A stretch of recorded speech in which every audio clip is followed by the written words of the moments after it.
Lex Luger's terrible crimes just got exposed, and they're worse than we thought. Yes, from domestic violence to drug possession to a death that shocked the wrestling world, the man called the Total Package had a dark side that his muscles couldn't hide. If you clicked on this video thinking you knew the whole story, think again. The truth about Lex Luger is more disturbing than his impressive physique would suggest. The story of Lex Luger starts with failure.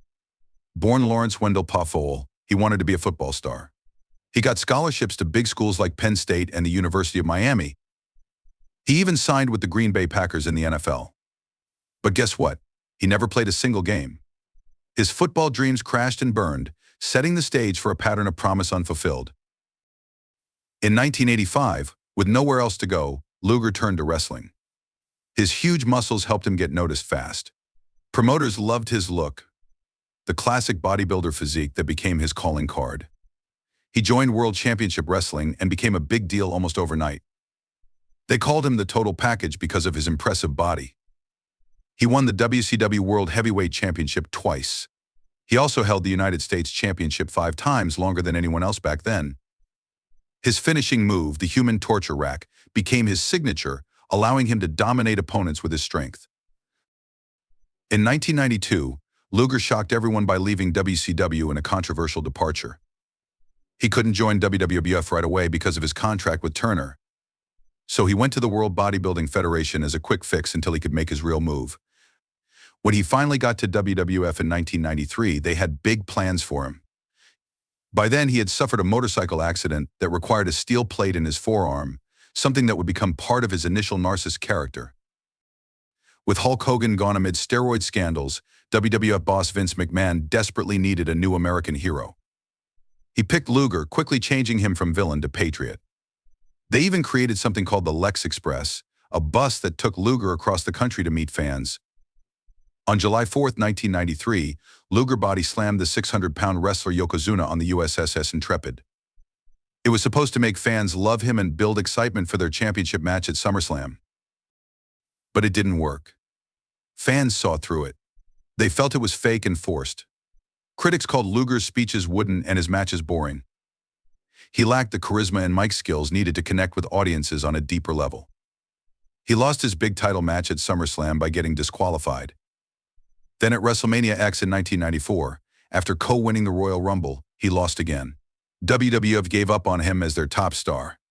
The company had invested heavily in marketing him, but the audience rejection proved that even with immense physical presence and a big budget, you can't manufacture a superstar if fans don't believe in them. Luger went back to WCW in 1995. His surprise return on the first episode of Monday Nitro was huge. It started the famous Monday Night Wars between WCW and WWF. For a while, things looked good again. Fans cheered when he beat Hulk Hogan. He joined different wrestling groups like the Dungeon of Doom and later the NWO Wolfpack. He even convinced his friend Sting to join him. He continued winning titles, including his 5th United States Heavyweight Championship in 1998. But there was always something darker hiding beneath the surface. The truth came out in April 2003. Police came to the home Luger shared with his girlfriend, Miss Elizabeth. She had bruises on her face, a cut lip, and a bump on her head. Luger was arrested for battery. He paid $2,500 to get out of jail. The wrestling world was shocked and angry. This wasn't part of any show. This was real violence against a woman who was herself a wrestling legend. It sent shockwaves through the wrestling community and damaged Luger's already troubled reputation. But things got much worse. Just 1 month after the domestic incident, on May 1, 2003, Miss Elizabeth died in their home. She was only 42 years old. The cause? An accidental overdose from mixing prescription painkillers with vodka. Luger was the one who called 911 when he found her not breathing. While he wasn't charged directly with her death, the circumstances placed him under intense public scrutiny. There were whispers and speculation about his potential involvement or carelessness, especially given his known issues with drugs and the prior domestic violence incident. While investigating Elizabeth's death, police found something else: lots of illegal drugs in Luger's home. They found anabolic steroids, oxycodone, synthetic growth hormone, testosterone, and alprazolam Xanax. He faced 14 felony drug charges. In 2005, he pleaded guilty and got 5 years of probation, a $1,000 fine, and had to take periodic drug tests. These weren't isolated incidents, but clear symptoms of a profound and persistent addiction that consumed his personal life. But Luger couldn't stay out of trouble. He broke his probation by leaving the country without permission. He spent 9 weeks in jail for that. And in early 2005, police found him slumped over his car's steering wheel. He got charged with DUI and more steroid possession. Another 5 years of probation and another $1,000 fine followed. The legal troubles kept piling up, showing the tenacious grip substance abuse had on him. Luger later admitted that even jail time didn't stop him. He went right back to his old ways. He was honest about using steroids during most of his career. He said in his last few years in WCW when he was huge, he used testosterone and Dianabol, associating it with the Road Warriors era of wrestling. Interestingly, he claims he was clean during his WWF years from 1993 to 1995, saying he passed drug tests 5 nights in a row sometimes, though he lost about 20 pounds during this period. The most telling part: when Miss Elizabeth died, Luger's first thought wasn't grief. It was worry about how it would affect his wrestling career. Years later, he admitted this was selfish. He said, "I didn't kill her, but was I a contributing factor to the lifestyle I was living and her being around me all the time and she overdosed?" Absolutely. He also said there's always collateral damage to lifestyles like that. Think about that. He called a woman's death collateral damage to his own destructive choices. In October 2007, Luger's body finally gave out. He suffered a severe neck injury on an airplane that caused a spinal stroke. He became paralyzed from the neck down, unable to move his arms or legs. Over the years, his condition has gone up and down. By mid-2008, he could stand and walk with a walker. By 2010, he reported walking comfortably and driving again. But by 2014, he was mostly in a wheelchair, and by 2021, required it full-time.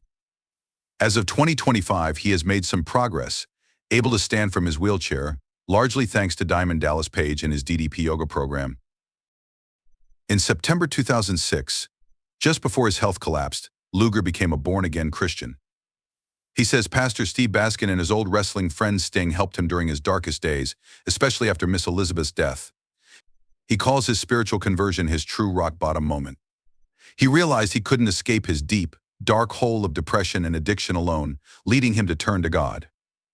He now maintains a sober lifestyle and has taken responsibility for his past actions. Since then, Luger has tried to make things right. In 2011, WWE hired him as a wellness counselor behind the scenes. His job is to advise younger wrestlers on how to care for their bodies and steer clear of the pitfalls that troubled past generations, including substance abuse. WWE sees this as Luger being proactive about wrestler health, and his role is proof of his thrust toward the industry's future. His personal experience provides valuable insight for guiding younger talents. After years of debate and speculation, WWE announced Luger would join their Hall of Fame class of 2025. Cody Rhodes delivered the news during a visit with Luger and Diamond Dallas Page. Many see this as WWE recognizing both his wrestling achievements and his journey of redemption. It represents a crowning moment that inspires fans and fellow wrestlers alike. Fan reactions to Luger have been mixed over the years. Many people hated him at first and blamed him directly for Elizabeth's death. Over time, some have softened their view, seeing how he's taken responsibility and changed. Others still can't forget his past abuse and bad choices. His journey from dominance to disgrace to attempted redemption shows the complex reality of fame and its human cost.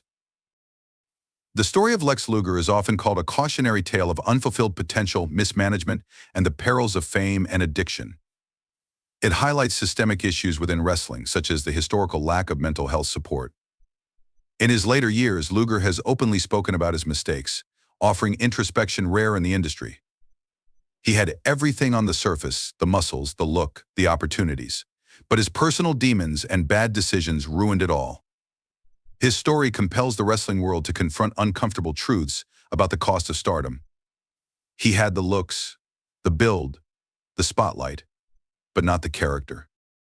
What do you think? Does Luger's path to redemption change how you see him? Or are some mistakes too big to ever fully come back from? Let me know in the comments below. If you found this video interesting, please like and subscribe for more wrestling history. Thanks for watching.